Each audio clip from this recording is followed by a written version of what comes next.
Bersama kita pada hari ini adalah sebuah sebiji komponen yang kita panggil blower resistor.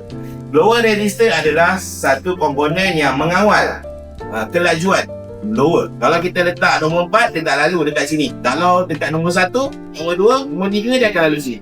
Jadi kalau kita anda nombor 1, 2, 3 tak hidup, kita tengok mana. Kalau 1 je pun tak hidup, 2 hidup, itu tak kena juga. Ini kita panggil blower resistor.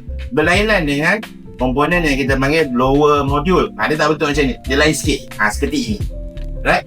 Jadi kalau kes ini dia bergarak selalunya disebabkan bunyi coil, bunyi air tu kan, ada keluar air agak bunyi coil, dia tersumbat. Jadi dia tertakung, makin tinggi, kenalah dekat blower resistor ni.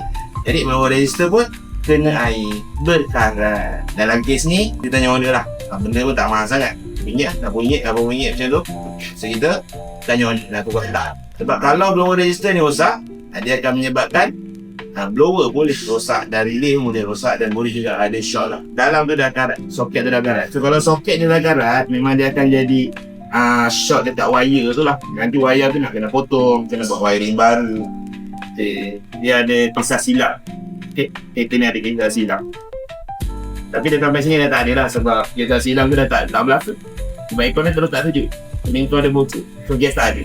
Kuning pun tak sejuk, tu tak ada air dia. Jelas?